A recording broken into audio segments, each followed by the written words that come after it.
विरज्यते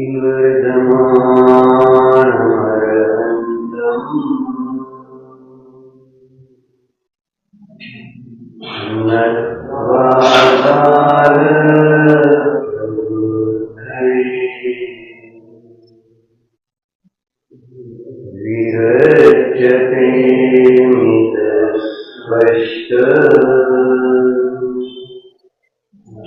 संदर्भ न्याय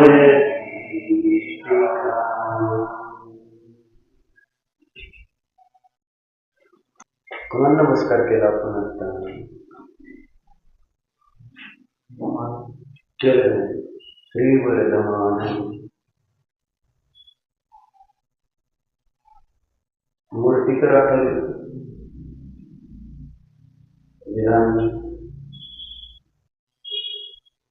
खरं तर त्यांचा आनंद चतुष्टय आपल्याला लक्षात यायला तिथपर्यंत पोहोचण्यासाठी उपयोगाला किती एकाग्र करावं लागतं.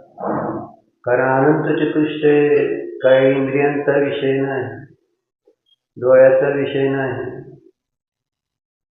कानाचा, कशाचा विषय. अनंत चतुष्टय कळतं. अनंत ज्ञान, अनंत दर्शन, अनंत इंद्रिय आनंद आणि अनंत वीर्य हे वर्धमान महावीरांचे काय गुण आहे. ही त्यांची लक्ष्मी वैभव. महावीरांची कोणती कोणती विशेषण दिली आता आपण जे नमस्कार केला. कोणती विशेषणाने ज्यांना नमस्कार केला. डॉक्टर इतका असं गडबडायचं नाही.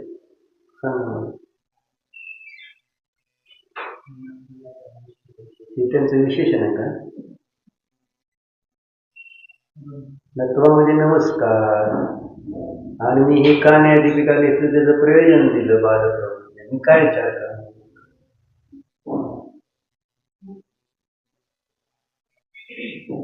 अशा पद्धतीने जर आपण किती वर्ष झाला अभ्यास करतो आपल्याला अजून विशेषण आहे. आता किती दिवस झाले न्यायाधिपिकाचा रोज मंगलाचा काय राजेभाई विशेषण काय दिले वर्धमानांचं.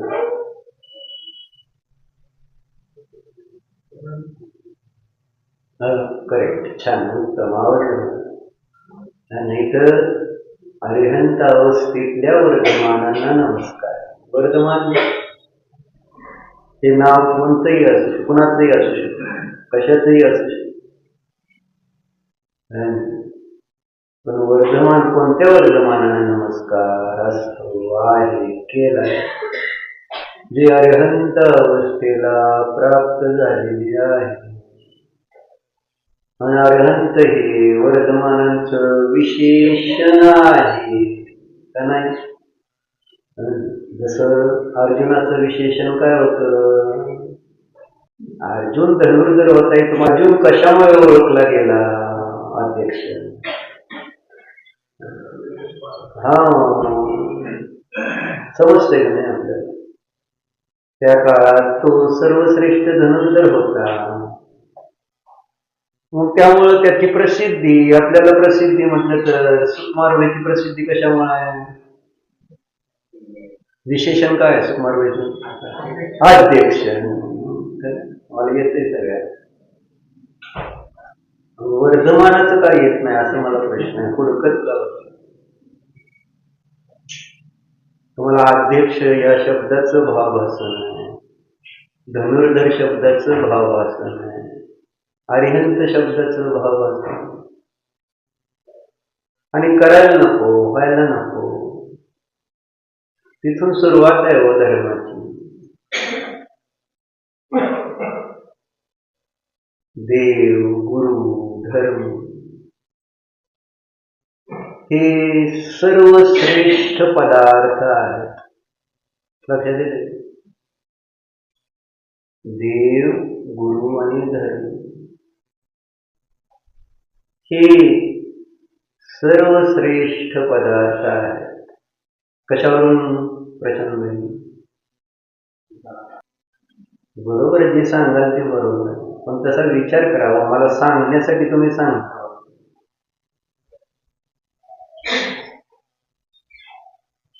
देव, गुरु आणि धर्माची प्राप्ती म्हणजेच आम्हाला सर्व श्रेष्ठ निधीची प्राप्ती झाली, याची भाववासना व्हायला पाहिजे की नाही. मला मिळालं देव, मला बाकी काय नाही मिळालं, पण देव, गुरु, धर्म मिळाला. खरा देव, खरे गुरु, खरे देव. म्हणून तर दर्शन पाठ मध्ये म्हटलं आपण, जिनधर्म विनिर्मुक्तो मा भवे चक्रवर्ती चेटोपी दरिद्रोपी जिनधर्म विनोकर चेटोची चेटोपी चेटो आहे ना. सचिन टोपी आपलं ते आपलं करून टाकलेलं लोकांनी, सचिन टोपी. पण तिथं मूळ शब्द आहे सॅट चेटोपी.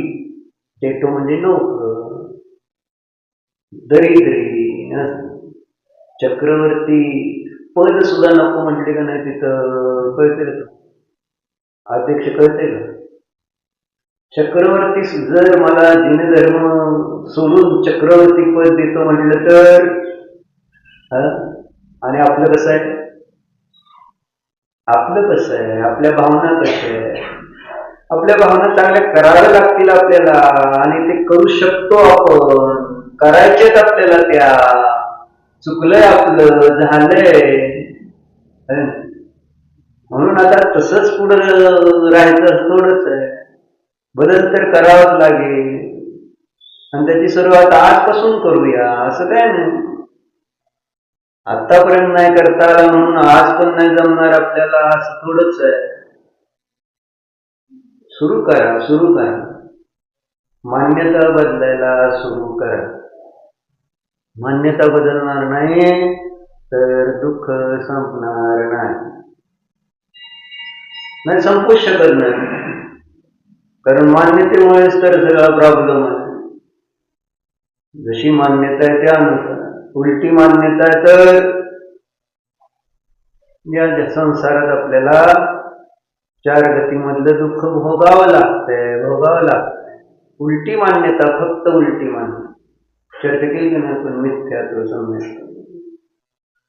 उलटी मान्यता आहे, शरीर माझं आहे, संयोग माझे आहे, स्त्री पुत्रादी भोग माझे आहे, घर धन आदी. त्याच्यामुळे मी माझेपणा जोपर्यंत राहणार तोपर्यंत अज्ञानी मिथ्या दृष्टी राहणार. आणि दुःख कुणाला आहे? अज्ञानी मिथ्या दृष्टीला सगळं दुःख असतं. दुःख तर आपल्याला नको आहे. सगळे आम्ही सुखाची इच्छा करतो, मग ती इच्छा करून पूर्ण होणार आहे का कार्य? सुखाची इच्छा केली म्हणजे सुख मिळणार. वरती त्यांनी दिलं ज्ञानामृत प्रवचन मध्ये, मृत्यूला घाबरून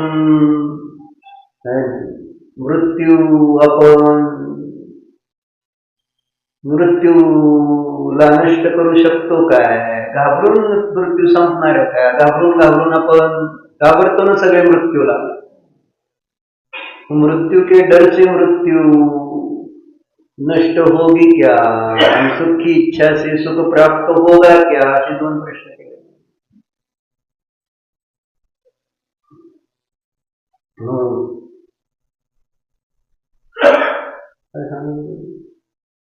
दुःख नाही, नको आहे. मग दुःखाचं कारण दूर केलं पाहिजे ना. दुःखाचं कारण कोण आहे? दुःखाचं कारण कोण आहे? उलटी मान्यता दुःखाचं कारण आहे, मिथ्या दर्शन दुःखाचं कारण आहे, अज्ञान दुःखाचं कारण आहे, असंयम भाव दुःखाचं कारण आहे.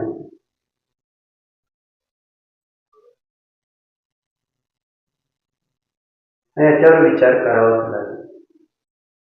सुखी व्हायचे ज्याला त्याला. तात्पुरत्या सुखाला भुलू नका. तात्पुरतं सुख आम्हाला प्राप्त होते पुन्हा पुन्हा मागच्या पुण्याच्या उदयात. मागचा पुण्याचा उदय, त्याचं फळ आज जे क्षणिक सुख आपल्याला पुण्याच्या उदयात दिसून येत ते भोगतो.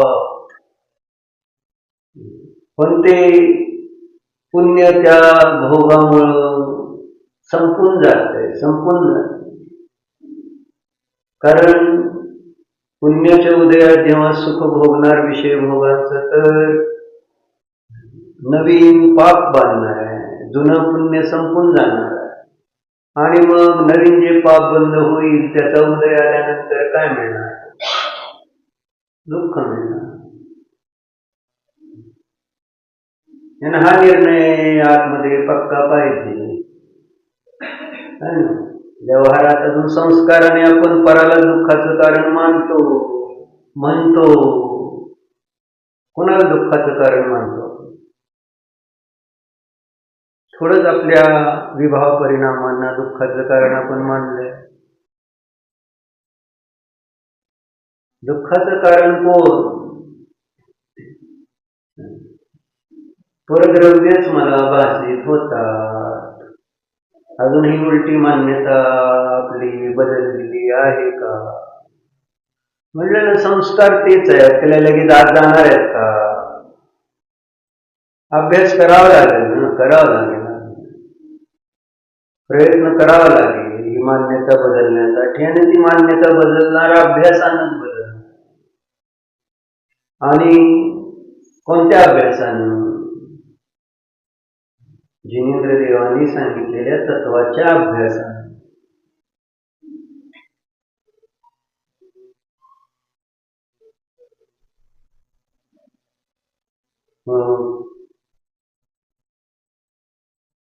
जिनेंद्र देवांनी सांगितलेल्या तत्वाच्या अभ्यासानं. त्यासाठी आपल्याला जिनेंद्र देव समजले पाहिजे की त्यांनी सांगितलेल्या तत्वाच्या अभ्यासानं दुःख दूर तर अन्य कोणीही सांगितलेल्या तत्वाच्या अभ्यासाने दुःख दूर होतंय काय? तिथं तत्ववेत्ता किती म्हणजे पुस्तकं निघते सगळे सुखासाठी, पण तात्पुरतं सुख नाही ना. कायमचं सुख पाहिजे, शाश्वत सुख पाहिजे, अविनाशी सुख पाहिजे, आकुलता रहित सुख पाहिजे.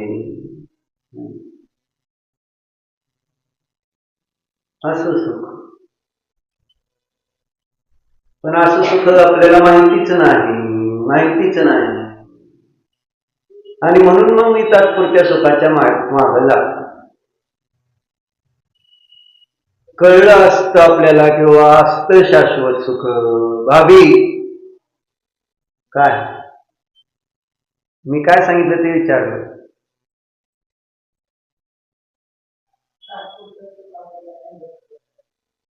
होय, असं सांगतो का? उलट सांगतो. तसं सांगितलं का अध्यक्ष? काय सुख पाहिजे असलं तर असं सांगतोय. तात्पुरतं सुखाच्या बागा तरी लागलोच आपण. शाश्वत सुख माहिती नाही म्हणून तर मग तात्पुरत्या सुखाच्या मागं लागलं. जसा देहाती उदाहरण दिलं ना वर्णिनी, ज्याने कधी गुळाची रबडी शिवाय वेगळा गोड पदार्थ खाल्लाच नाही, म्हणून त्याला चांगले साखरेचे गोड पदार्थ जेव्हा दिले तर तो ते खायला तयार नाही ना. त्याला माहितीच नाही की हे काय चांगलं. त्याला गुळाची रापच माहिती आहे सगळ्यात चांगलं, आणि ते कधीतरी त्याला खायला मिळते, रोज नाही. तेच आहे आमचं इंद्रिय विषय कधीतरी भोगायला मिळतात, आणि त्यालाच आपण खरं सुख मानून बसलो. आजचं समंत बदल महाराजांचं कॅलेंडर नसेल कोणाला, आहे ना. त्याचा आजचा सुविचार आहे. सुख बाह्य गोष्टीमध्ये आहे. या भ्रमामुळे हा मनुष्य स्वतःला संसाराच्या खड्ड्यात लोटून घेत आहे. बाह्य गोष्टीमध्ये सुख आहे हा भ्रम आहे. हे भ्रम निघायला तयार नाही. आणि का निघत नाही तो भ्रम? कारण मी आणि शरीर दोन वस्तू आहेत समजत नाही. शरीराचं ममत्व आहे त्यामुळं, आणि त्या ममत्वामुळं शरीर सुखी म्हणजे मी सुखी. हे असं सगळं आपलं उलट गणित आहे. पहिला घडा उलटा, पुढचे घडे उलटे. पहिलीच मान्यता चुकीची आहे ना. शरीर मी आहे, शरीर माझं आहे म्हटल्यानंतर मग आत्म्याच्या सुखासाठी मी का विचार करणार? कोणाच्या सुखासाठी आपला सगळा प्रयत्न चाललाय? 24 तास कोणाच्या? आत्मिक सुखासाठी का शरीर सुखासाठी? बोले सुख असेल मागही म्हटलं होतं म्हणजे ती मान्यता तर आहे का बाबा शरीर सुखासाठी चाललंय, मग ते शरीर सुख म्हणजे माझं सुख असं? शरीर आपलाय का आत्मा आपलाय? अध्यक्ष पुढचं सांगा. पण हा म्हणायचा अधिकार तुम्हाला आहे का?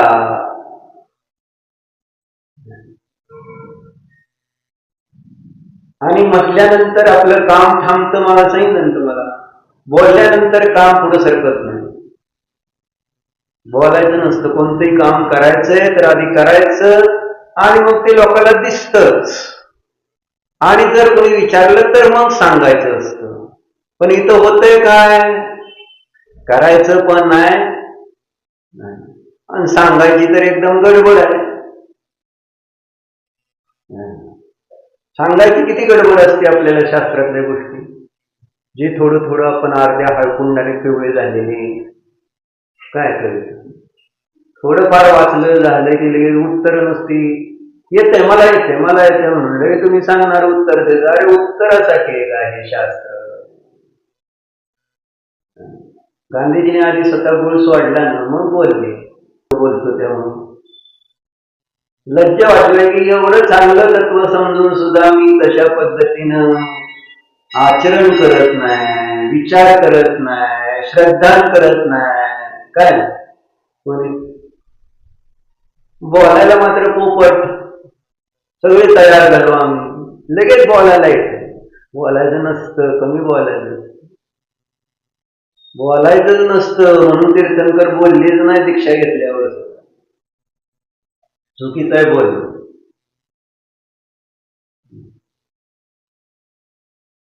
प्रगती खुंटते बोलल्यानंतर.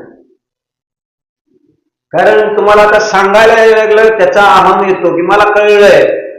प्रॉब्लेम काय झालाय? कळलंय हाच प्रॉब्लेम झाला. एक न कळणं एक प्रॉब्लेम आहे, कळणं हा एक प्रॉब्लेम आहे.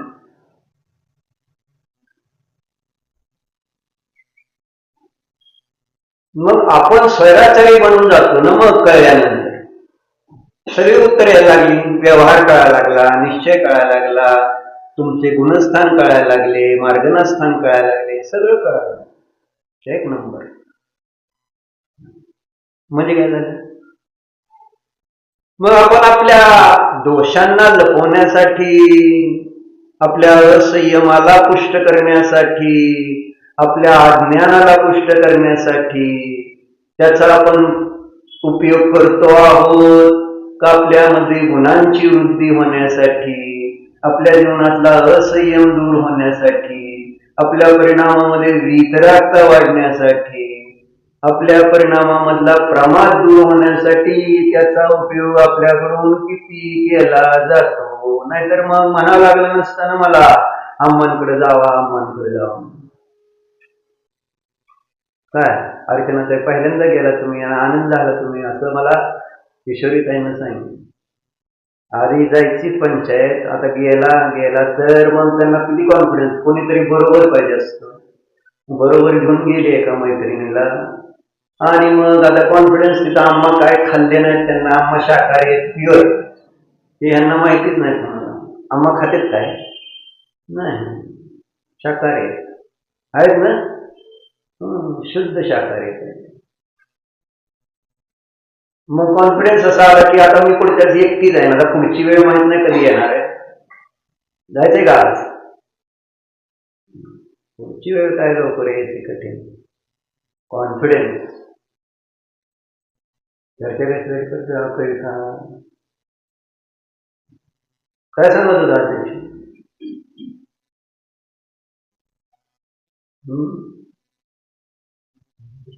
आपण जे ज्ञान झालेलं आहे त्याचा उपयोग दोष लपवण्यासाठी, दोषाला पुष्ट करण्यासाठी करतो आहोत का गुणांची वृद्धी करण्यासाठी करतो आहोत, याचं निरीक्षण परीक्षण केलं का? करतो का? करायला नको का?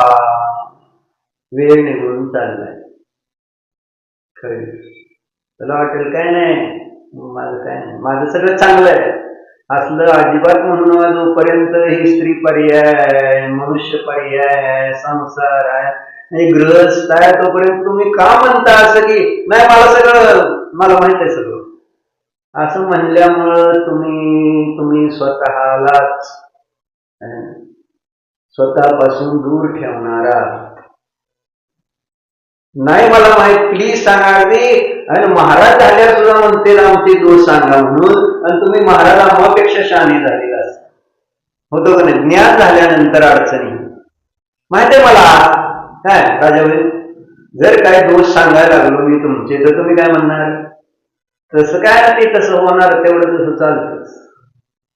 असं आम्ही आता काय शेवटी महाराज आहे का तुमच्यासारखं रिकाम आहे का? आम्हाला अरे कसा आहात काय आहात हे समोरच्याला कळत नाही का? जो तुम्हाला दोष दाखवतोय आणि तो दोष आहे ना, मग आहे तर त्याच्याबद्दल खेद खंत मानून तिथल्या तिथं क्षमा मागून, बाबा चुकतंय माझं, मला बाहेर पडायचंय, असे डोळ्यातनं पाणी यायला पाहिजे माझं तर म्हणणं. काय इतकं बेकार आहे माझे परिणाम, का असं माझं होत आहे? दोष माझ्यात आहेत ते मला दूर करावंसे का वाटत नाही, किंवा तो दोष स्वीकार का होत नाही? खंत पाहिजे म्हणून का परवा काय सांगितलं? परवा काय सांगितलं होतं राजाबाई? देव जाणं तुम्ही जाणं आमचा काय संबंध आहे त्याच्याशी? एवढं सातारापुरता संबंध आहे. आणि मी माझी कपट किती चांगली केली दाखवायला गेलं घरी. आत्मा किती चांगला केलाय तुम्ही. परवा काय सांगितलं सांगा ना?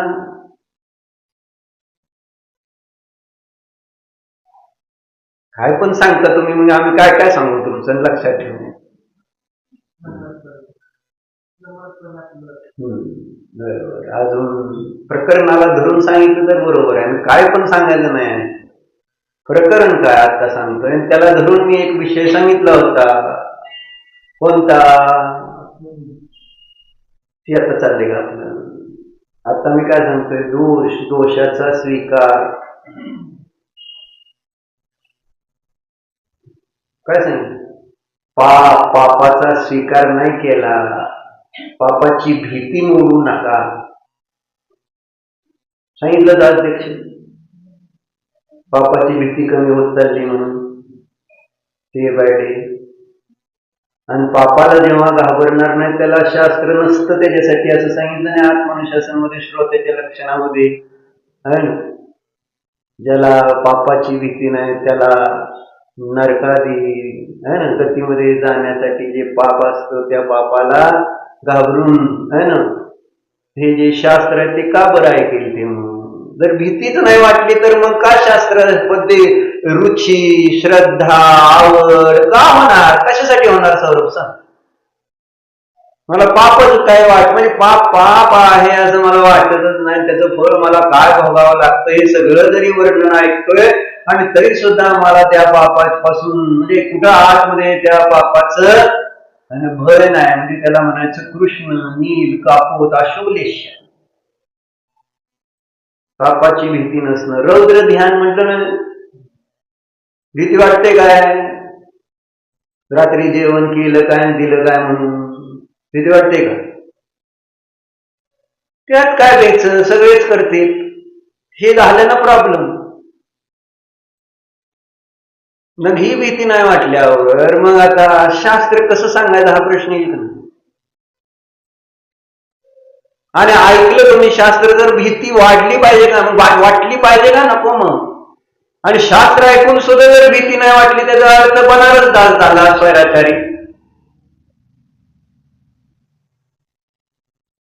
बनारसी दासची कथा फक्त आपल्याला माहिती आहे काय केलं ते. आम्ही आमच्या जीवनातले बनारसी दास बघत नाही का? जेव्हा आपण पाप पर्यायामध्ये परिणत असतो, पापामध्ये आसक्त असतो, एक पिरू वाया जायला नाही पाहिजे, किती कष्ट पडू दे, का झाड वाचवायला जात आहे.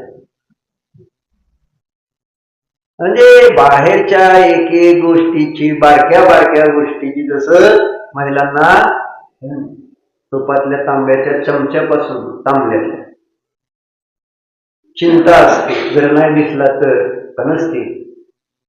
कुठं गेला चमचा? चिंता असते. इथं माझ्या परिणामामध्ये जे पाप आहे त्या पाप परिणामाची मला भीती नाही, तर मग त्याची चिंता कधी केली का? हे कसं काय बरं होतंय माझ्याकडनं पाप? का होतंय पाप? आणि त्याचं कारण नाही ना, फक्त संगती इतकी खराब होत चालली. भयंकर बेकार आहे संगती. इथून कुठे जाणार आहे? सत्संगतीत का असत्संगती. आणि त्यामुळे तुमचा कॉन्फिडन्स वाढतोय पाप करायचा. धर्म करायचा कॉन्फिडन्स वाढतोय का पाप करायचा कॉन्फिडन्स वाढतोय? एखाद्या लग्नाला गेल्यानंतर तिथलं सगळं इव्हेंट सगळं बघितलं, खाणं पिणं, कॉन्फिडन्स कोणता वाटतो? मग काय होणार मला सांग, काय गती होणार? जर पापाचाच जर डे बाय डे, म्हणजे आपल्याला कॉन्फिडन्स म्हणजे श्रद्धा विश्वास कशाचा वाढला पाहिजे? कशाचा वाढला पाहिजे तुझ्या? पापाच. काय सुद्धा घाबरायचं नसतं, काय होत नसतं पाप केलं तरी. कुठं काय झालं? एवढ्या मोठ्या मोठ्या लोकांनी किती मोठं, आणि जेवढं मोठं पाप असतं, असं मला एक जण मला म्हटलं, ध्रुव आपली नाते म्हटले, एक प्रॉब्लेम आहे धर्मात. कोणता? ते म्हटले, ज्याने पाप करते का नाही त्याला लगेच फळ दिसलं पाहिजे, म्हणजे मग पुढचा पाप करणार नाही, तो सुद्धा करणार.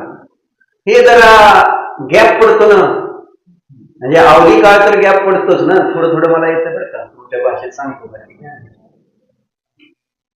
म्हणजे आबादा काळ असतो ना मध्ये, सोबत आहे आबादा काळ असतो ना, काय बंद लगेच उदय देते काय कर्म एरिया पण थोडंच आहे ते.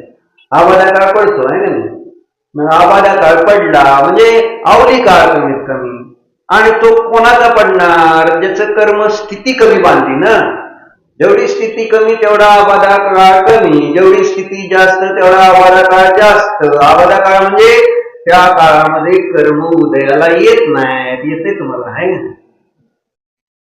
ज्या काळामध्ये बांधलेलं कर्म आज मी आत्ता बांधलं आणि ते उदयाला येत नाही, कुठपर्यंत येत नाही. तुम्ही किती बांधलेलं आहे कर्म त्याच्यावर डिपेंड असतं, त्याची स्थिती का. म्हणून आपण सांगितलं ना, 70 कोडाकोडी सागर जर आपण बांधली स्थिती मिथ्यात्वाची, तर त्या मिथ्यात्व कर्माचे निषेध केव्हा उदयाला येणार? जर क्रमाने आले तर. आता त्याचं बाकी काय नाही झालं असं धरून करा. किती काळ पडणार आम्हाला? 7000 इयर्स. म्हणजे तुम्ही आज कसलं बांधलं कर्म एका समयात बांधलं जात. असं सगळं भीती वाटते कधी कधी, असं वाटलं म्हणजे तुम्ही एकदम सांगता किती आनंद, 70 कोटी 7000 आणि ते एका समयाच्या मिथ्यात्वाने. मी आत्ता असा मिथ्यात्वरण माझ्यातनं केव्हा होतो, कसा होतो तपास लागत नाही. इतकी विचित्र दशा आहे, म्हणून करणारे वाचला जातो. बघा आणि परिणाम सुधारा. परिणामाच्या विशुद्धीसाठी नुसती गप्पा चर्चा मोठे मोठे विषय काय, तिथं परिणामाशी जोडून आहे ना ते सगळं. ते परिणामाचं फळ आहे. कर्माच्या माध्यमातून ते समजावून सांगायचा प्रयत्न. मग 60,000 अध्यक्ष किती, 60,000 वर्ष त्याला उदयात येणार नाही. मग त्याला तुम्हाला असं आत्ता दिसावं असं म्हटलं तर कसं दिसणार? म्हणून आज मी जे पाप करतोय न घाबरता, त्याचं तुम्हाला आत्ता फळ दिसणार नाही ना. का स्थिती काळ जास्त पडणार आहे तुम्हाला. हे शिकायचंय कविता. मी आता पाप केलं रात्री, काय जे केलं किंवा काय जे व्यवहारात आपल्याकडनं घडतंय ते पाप करताना आपण त्याला घाबरत नाही. घाबरत नाही याचा अर्थ काय होईल? स्थिती आणि अनुभाग जास्त पडतील. नियम असा आहे, स्थिती अनुभाग जास्त पडला तर आता उद्या येणार नाही, आणि त्यामुळे तुमचा कॉन्फिडन्स असाच राहणार आहे, काय होत नसतं. मग आपण उदाहरण देतो, ते किती मोठं पाप करतोय, ते किती मोठं पाप करतो. अरे ना, पाप करणारे बरोबर देव बघितलं तर कोणाला कळत नाही, किंवा पाप पण नाही पुण्य पण करत नाही, मी काय करतोय मग? देवदर्शनाचं प्रयोजनच काय शिल्लक राहिलं नाही. तुम्हाला फक्त तुमचं पाप लपवायचंय म्हणून मोठी पाप दाखवणार. त्या मंत्र्याचं एवढं पाप आहे, त्या म्हणजे प्रत्येक जण जेव्हा ब्लॅक मनीची चर्चा करणार तर आपल्या ब्लॅक मनीला लपवण्यासाठी दुसऱ्याचे ब्लॅक मनी मोठी दाखवली म्हणजे काय होणार? तुमचं पाप कमी होतं. अरे त्याने केलेलं त्याच्या परिणामानं पाप त्याचं कर्म त्याने बांधले हे मला समजल्यापासून आता मला जरा शांती यायला लागली. म्हणजे पुन्हा पुन्हा चिंतन करतो की का मी दुसऱ्याच्या म्हणजे जे पाप करते त्याच्यामध्ये मी संकलेश करून मी त्याचं कर्म का बनायचं. मी नाही आहे ना त्याचं त्याने कर्म बांधले त्याचं फळ त्याला मिळणार आहे. त्याने माझ्या प्रतिकूल वागतोय म्हणून मी त्या ठिकाणी कशाय करून माझं का संसार वाढवू. मला हे थोडं थोडं चांगलं मी रोज विचार करतोय. कारण माझ्यात पण संकलेश होते असं समजू नका होत नाही. कशाय बनते आहे म्हणजे मोहियाचा बंद 10व्या गुणस्थानापर्यंत होतो आहे का नाही. म्हणजे कशाय बांधले जाणार मुलींनाच बांधले जाते. मग आपण अजून खालच्या भूमिकेत आहे बांधलं जाणार नाही. प्रतिकूलता आली उदय आला आहे ना. मग सावधान तर तिथं मी समजावून सांगतोय अरे त्याने केले चुकीचं काम म्हणजे माझ्या प्रतिकूल मला जसा अगोदरी म्हणजे व्यवस्थित होता आता तसा नाही आहे. मग मी त्याच्याबद्दल वाईट विचार कर. अरे त्याने चुकीचं काम केलं त्याने कर्म बांधले ना आता आपण का त्याचा विचार करायचा. म्हणजे आहे तर त्याला फळ मिळणार आहे.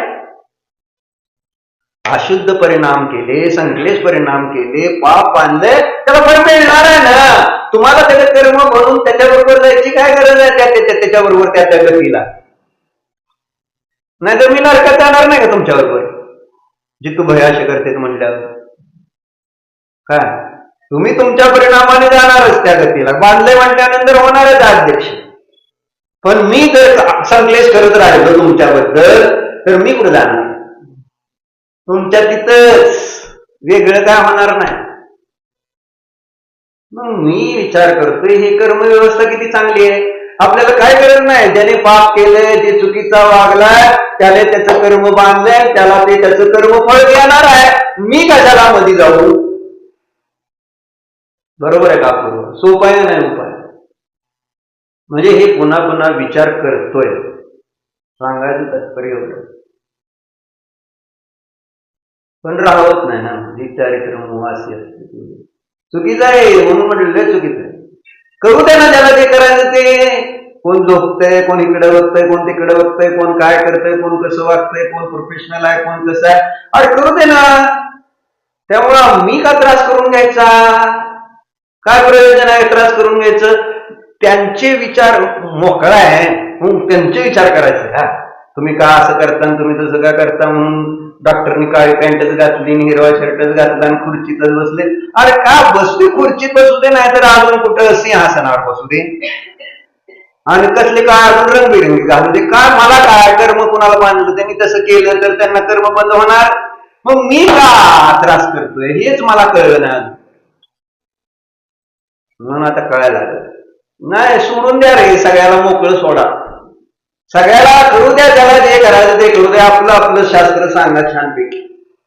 जे चांगलं आहे ते सांगत राहूया. बाकी पर्सनल ज्याला काय जे करायचं त्याला ते त्याच्या आपल्या योग्यतेने करतायच की. चिंता त्याची करायची कारण मी नाही. चर्चा त्याच्यासाठी नाही. चर्चा कशासाठी लागली ती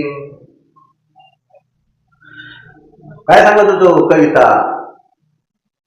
ध्रुवनं प्रश्न विचारला होता की पाप केलेल्याचं फळ जर लगेच दिसलं असतं तर कोणीही पाप केलं नसतं. आणि पाप केलेल्याचं फळ दिसत नाही हा स्पष्ट आहे वर्तमानामध्ये. तर आयुष्य आधी एवढंच आहे आणि कर्माच्या स्थिती केवढ्या मोठ्या मोठ्या. 20 कोडापोडी 30 कोडापोडी 40 कोडापोडी 70 कोडापोडी. हा तुमच्या लक्षात येते का. कोडापोडी एवढ्या आपण कर्मस्थिती बांधत असतो बांधू शकतो. तेच किंवा सागर आहे पुढे सागर बरं सागर सागराचं भावासंतर करायला नको. सागराची चर्चा ऐकली पण ते भाव चिंतनात कुठे येते. शब्दात येईल की ते खड्डान बिड्डान सगळं. बरं कोडापोडीच कळते ना त्यांना. ते जास्त कळत सागर कळत नाही हो. सागर कळलं असं तर मग काय सागर कळलं तरी भीती वाटली असते. सागराचं गणित आपण नुसतं ऐकलंय पण त्या सागराच्या गणिताला कधी जीवनात बघितलं नाही माझ्या परिणामात बघितलं नाही. ती एक समयाचा परिणाम जर इतक्या सागराचा बंध बांधू शकतोय 33 सागराचे आयुष्य काय. नरकातले. मग मला काय म्हणून आत्ताच्या या जन्मामध्ये जे वर्तमानामध्ये लोक भयंकर पाप करतायत त्यांना आज फळ कसं दिसेल सांगा बरं. आणि जेवढं मोठं पाप केलं तेवढं मोठं फळ मिळावं अशी आपली अपेक्षा आहे का नाही. अपेक्षा आपली काय असते, जसं आपण बघितलं एखाद्या वाईट व्यक्तीने एखाद्या आपल्या घरातल्या, जसं ते समजा नातेपुतेमध्ये घडली घटना, त्या छोट्या मुलाला नेलं, त्याला मारलं है ना, मग चर्चा काय, फाशी द्या फाशी द्या फाशी द्या. कोणी काय वाईट केलं तर आपली चर्चा काय, कसाबला फाशी द्या फाशी द्या. मोठं पाप केले, मोठी जास्त माणसं मारले तर त्याला फाशी, म्हणजे मोठं त्याला शिक्षा मिळणार अपेक्षा. मोठी शिक्षा मिळणार आहे. पण आम्हाला सगळं प्रत्यक्ष इंद्रिय प्रत्यक्ष लगेच आमच्या समोर त्याला लगेच संपले, एका मिनिटात त्याला फाशी दिली की सगळे दुःख संपते. म्हणजे इथं आपल्याला संपले की विषय संपला.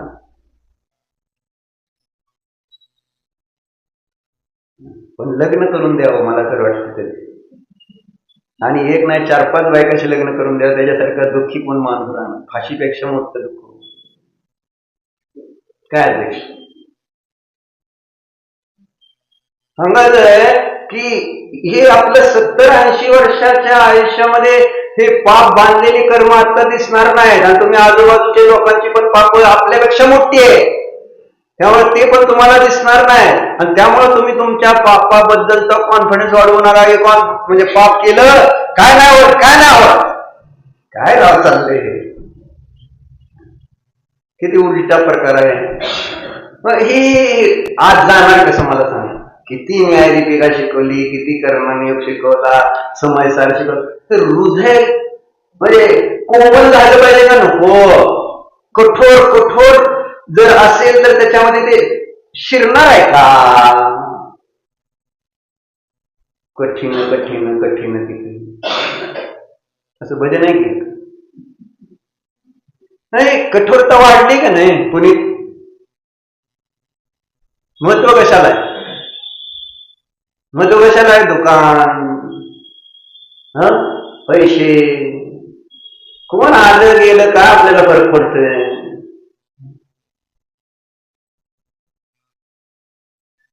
काय नाही इतकं म्हणलं ना, म्हणून पण कोणाला काय म्हणायचं नाही आहे. मला म्हणायचं ते योग्यता आहे ना, माझी योग्यता आहे, त्यांची योग्यता आहे, प्रत्येकाची योग्यता आहे ना. जर नाही मिळाला आदिनाथाला तर नाही मिळाला, काय करणार.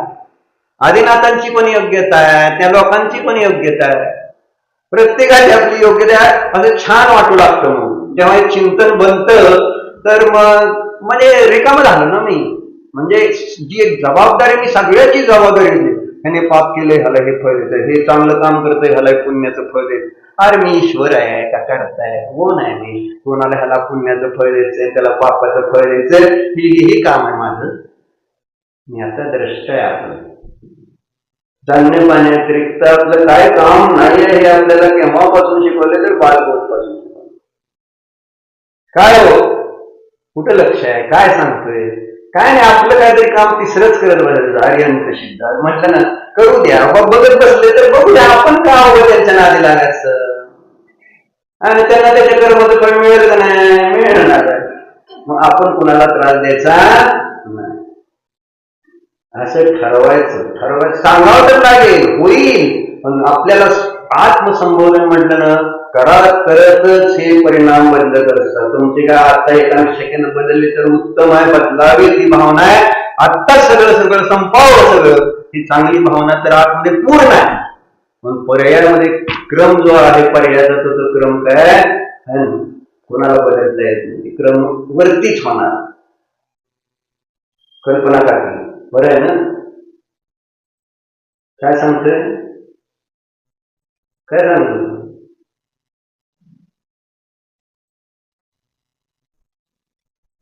पापावर विश्वास वाढू नका की पापाचं फळ नसतं म्हणून.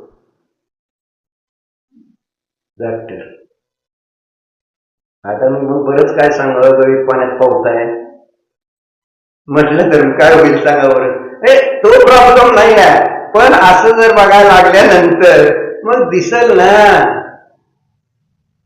पण आज किती कॉन्फिडन्स आहे, मी एवढं करतो, मी तसं अरे पाप करतोय हे तर समजून घ्या, त्याचं मला फळ मिळणार. आणि जेवढं म्हटलं ना अधिक पाप आहे, स्थिती काळ अधिक आहे, तेव्हा मोठं फळ मिळणार आहे. तुम्ही आज थोडक्यात, आणि म्हणून म्हटलं कधी कधी असे उदय आले ना तर बरं वाटतं किंवा इथले का फिटलं. कारण आम्ही बेळगावला होतो, सांगितलं असेल तुम्हाला, बेळगावला 2004 का 5 ची घटना आहे. मी कोठाडे सर गेलो होतो, तिथं शिबिर होतं, एक 15 दिवस त्यांनी ठेवलं होतं. आणि त्यांच्या घरातून तिकडं हॉलमध्ये जायला लागायचं. त्यावेळेस ती गाडीत व्हॅन मध्ये बसून जात होतो. मग सर पुढं बसत असते, मी पुढं बसलं असेल चालवायला, सर पुढं माझ्या बाजूला बसत असतील. आणि मग ते दार ओढलं आणि त्यांचं बोट अडकलं त्याच्यामध्ये. आणि सर असे आता दुखला असेल म्हणून एक ओरडले, पण म्हटलं ना आनंद, मला हसू आलं त्याच्यामध्ये. म्हणजे ज्या पद्धतीने तो आवाज आला, जसं त्याला आला का नाही हत्ती ढकलल्यानंतर, है ना, तसं ते एक वेगळ्या म्हणजे चेष्टा करणार ना, बरेच वेळेस वेगवेगळे आवाज काढणार, तर त्या टाईप मध्ये आवाज केल्यासारखा झाला. आणि म्हणून एकदम हसू आलं. मी प्रतिक्रमण केलं, चुकलं म्हटलं, असं कसं काय माझे भाव झाले. पण येताना बघा उदय कसा येतो. येताना झालं का, आम्ही निघालो, संपलं शिबिर, आणि मग सगळं सामान टिकीमध्ये ठेवलं. आणि मग मी सगळ्याला म्हटलं, अरे बोटं काढा बरं का. सगळे तिथंच असे हात होते, बोटं काढा. सगळ्याला सांगितलं. मी दोरात ढकढकली, माझा अंगठा अडकला. म्हटलं बरं झालं राव, फेटलं. कर्म हितली पेटले. म्हणजे भीती वाटते, अज्ञानात भयंकर पाप होती. म्हणून मुलींना अंतरा येणं, हे तप करणं, ही तपाची गरज काय, निर्जराव करावे लागेल. आता इथंच केलेली बरी, पुढच्या जन्मात जाऊन ते सहन होणार नाही. तिर्यांच्या नरगतीमध्ये जाऊन जर ते पाप उदयात आलं तर करणार. आज तत्व तर आहे मला काहीतरी थोडंफार माहिती, की ज्याच्या आधाराने मी हे थोडं जर सहन तर करू शकेल. पण पुढे मला तत्वच नसेल, देव गुरु धर्म जे सर्वोत्कृष्ट पदार्थ आहे, ही चर्चा चालली ते ना. इनमें शीतलता धारण करने से अन्य धर्म किस प्रकार होगा, असं टोडरमलजींनी मोक्ष मार्ग प्रकाशक मध्ये लिहिलं. एवढंच करा, या जन्मात शक्य झालं तर जे आपल्याला देव गुरु आणि धर्म मिळालं ना, त्याच्याबद्दलच्या श्रद्धानामध्ये शिथिलता नको आहे. आपण एकदम देवाला 0 किंमत दिलेली आहे देवाला, कारण देव आपले काहीच करत नाही. आणि आपल्याला कळले शास्त्राच्या आधारे इतरा काय करता धरता भोगता हरता काय नाही. देवाला व्हॅल्युएशन किती आहे. इतर मतवादी जे आपल्या देवाला व्हॅल्युएशन देतात तेवढी व्हॅल्युएशन इथं आपल्याला नाही. आम्ही सांगतो जे स्वाध्याय करतात त्यांना, ध्यान करत नाहीत, फक्त स्वाध्याय करतात त्यांच्यासाठीचा. अज्ञानामध्ये अंधश्रद्धेमध्ये थोडी भक्ती चांगली होईल, है ना, पण आता इथं कळलंय वितराग आहे. किती किती किंमत आहे आपल्याला. मग परवा सिद्ध करून दाखवलं नाही, काय सिद्ध करून दाखवलं. देवा तुम्ही मूर्ख आहात, सांगितलं. तुम्ही काय परिग्रह ठेवत नाही, विषय भोगवत नाही, काय नाही. मी किती शहाणा आहे, मी पैसे मिळवतो, सगळं करतो. म्हणजे ते शाळेत लहान मुलं पूर्वी आम्ही म्हणायचो ना, मास्तर असं म्हणून, काय म्हणायचं, एक वाक्य असंच आहे, मास्तर एक साथ नमस्ते. पुढं काय तुम्हाला काय समजते.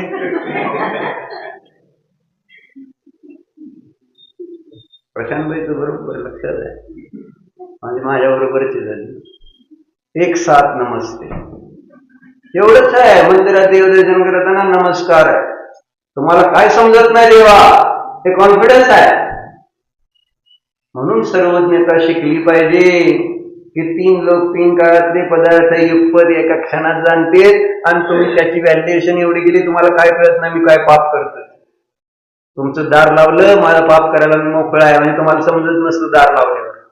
का घरात दिवा आहे तिथं दार लावलं, कुलूप लावलं, देवाला कुलपाट टाकलं, आता काय नाही, विषय संपला. इतका कॉन्फिडन्स आहे मला. म्हणून म्हणते देव गुरु धर्म सर्वोत्कृष्ट पदार्थ है, इनमें शिथिलता धारण करने से अन्य धर्म किस प्रकार होगा. विचार करण्यासारखी गोष्ट आहे. मला ते वाक्य वाचल्यापासून पुन्हा पुन्हा असं वाटतंय, खरोखर मी किती शिथिल आहे. गुरूंच्या बाबतीत शिथिल आहे का नाही? आपण जाता का कधी अम्मांकडे सेवा करायला? काय माझं काय काम आहे? आम्हाला शिबिर करायची, आम्हाला मस्त लय काम आहेत बाकीचे. हे म्हणजे दुसऱ्याला काय म्हणायचं प्रॉब्लेम आहे, पण प्रॉपर शिथिलता म्हणजे म्हटलं गुरु कोण आहेत हे सुद्धा आपल्याला शिकवलं गेलं, समजवलं गेलं. आणि मी कुठं काय करतोय, काय बुद्धी लावायची नाही. देव, गुरु, धर्म हे सर्वोत्कृष्ट जर पदार्थ म्हणतात, मला कळलंच नाही देव कोणते सर्वोत्कृष्ट, गुरु सर्वोत्कृष्ट का असतात, धर्म सर्वोत्कृष्ट का असतो, आणि त्याच्यामध्ये मी कशी शिथिलता धारण केली. आणि ह्यांना शस्त्र सांगा. म्हणून असं वाटतं की मौन राहावं, मौन राहावं. मग बघितलं की विकल्प होणार. त्यांचं कर्म ते भोगतील हे जरी मी म्हणालो तरी सुद्धा असं निमित्त नैमित्तिक संबंध बनतोय. बघायचा तुमच्याकडे अवकाश आणि इथं कर्म उदय यायला अवकाश. म्हणून जंगलात जाऊन बसायचं असतं, एकांतात जाऊन बसायचं असतं. नको कोण मला उभा, कारण बघितलं त्रास होतो मला. इतका मी अजून आतून तयार नाही ना. महाराजांच्या पायावर त्या चक्रवर्तीच्या राणीची केस पडली तरी त्या महाराजाला विकल्प झाले की आपल्याला असलं मिळावं म्हणून. झालं ना रावणाची गोष्ट. निदान बंद केला का नाही? चांगले महाराज झाल्यावर तपस्या करून निदान बांधलं जात. मी काय चीज आहे ते मला कळते. म्हणून शांती बाबा हे तत्व म्हणून फार घोटलं पाहिजे, घुरून कुठेतरी रवंत करून आपल्यात उतरवलं पाहिजे. हे मला चांगलं कळायला लागलं. बोललं कमी पाहिजे. काय उपयोग नाही बोलून. सगळ्याला मी म्हणतो पण काय फरक पडत नाही म्हणल्यानंतर उगाच माझेच कशा होते. एवढा अम्मांनी इथं जर ही बेस तुमचं फाउंडेशन तयार झालं तर ते कोणाच्या निमित्तात 96ला माताजी इथं आले नसते तर तुम्ही आज नसतात. हे सगळे तुम्हाला लक्ष द्यायचं नाही. पण कृतकारम विस्मरणती, कृतज्ञ हा प्रॉब्लेम आहे. मग आता त्रास होतो, बाकी काय नाही. कारण मी अजून रागी आहे आणि अजून मला माताजींबद्दल पण राग आहे. त्यांच्याकडूनच मला सगळं मिळालं. त्या ना इथं येत नसताना म्हणजे यायची त्यांनी इच्छा केली. आलो, तुम्हाला सगळ्याला दिलं तत्व माताजींनी एवढं. मग तुम्ही करताय काय? तिथं जर मी कोणाची तुमच्या मुलाची तुम्ही सेवा करता, मुलगा तुझ्या विरुद्ध झाला कविता, कसं होईल? असा आत त्राही होते. म्हणून तर नवऱ्याशी रोज भांडण होते. एवढं सगळं मी खाऊ पिऊ चांगलं करते, अपूर्व आणि नवरा आता उलटा वागतो म्हटलं त्रास होतो ना. मंदिरात जात नाही काय नाही म्हटलं मग का म्हणून त्याची सेवा करायची आपण? असं त्रास होतो ना आतून. त्रास होतो मला पण की एवढी सेवा तुमची म्हणजे जेवढी म्हणजे काय तुम्हाला म्हणायचं, आपण कुठं आहे ना म्हणजे कुठल्या ठिकाणी काढून तुम्हाला कुठल्या ठिकाणी ठेवलं आणि त्याची किंमत जर नसेल आपल्याला तर मग परत आपली दशा तीच होणार. देव, गुरु, धर्म हे सर्वोत्कृष्ट पदार्थ आहेत. हे पुन्हा पुन्हा स्वतःला सांगा. ही शास्त्र नंतर. म्हणून मला पुढचं लय शिकवू वाटत नाही. मला येत नाही. तुम्हाला असं वाटतंय दुपारचा अष्टसहस्रीचा क्लास आहे का येते का नाही मला तुम्हाला कळेल. हे महत्वाचं नाही आहे. महत्वाचं हे की बेसिक्स पक्की पाहिजेत का नको. जर देव, गुरु, धर्म असे कुठं आहेत का जगात? कुठं बघितले का आपल्याला जे आज मिळाले देव, जे गुरु, जे धर्म मिळालाय कुठं आहे? तुम्ही बघा ना तुलना करून. मग तुम्हाला वेळ कुठं आहे? तुम्हाला पापच करायचं तर अवघड आहे.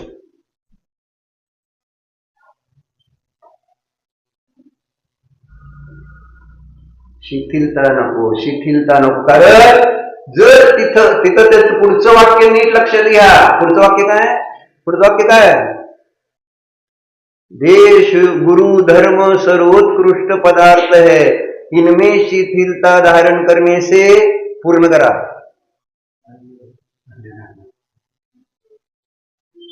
अन्य धर्म कैसे होगा? जर आपल्याला ह्यांचंच नीट श्रद्धा ज्ञान नाही झालं तर तुम्ही किती बाहेर आचरण केलं, किती मोठं ज्ञान केलं, झिरो आहे झिरो. मस्त लोक कौतुक करतील शास्त्र भारी भारी भारी आहे म्हणून, झिरो आहे.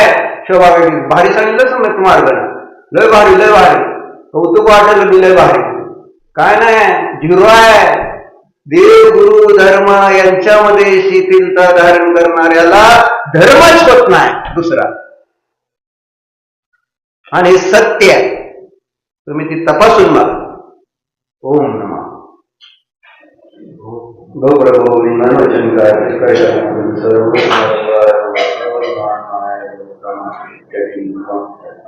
माझ्याकडून या शास्त्र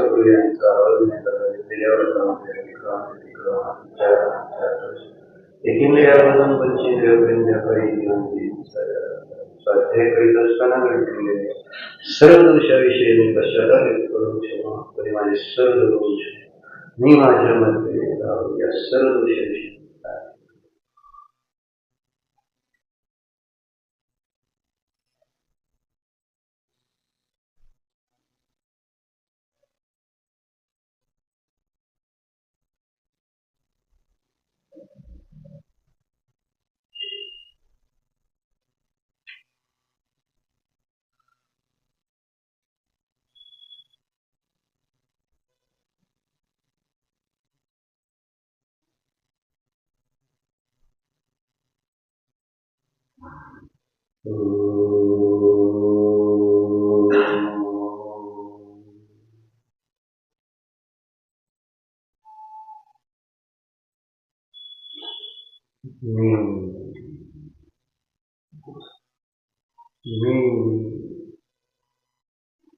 मी शब्दाचा वाच्य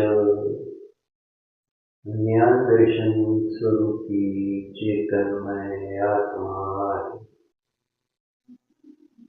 मी आहे. मी ज्ञान दर्शन स्वरूपी चेतनमय जीवच आहे.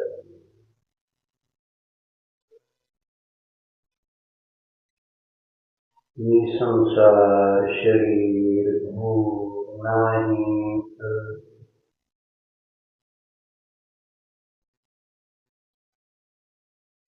आत्मस्वभाव ज्ञान दर्शन स्वभाव सर्व परभावांपासून भिन्नच आहे.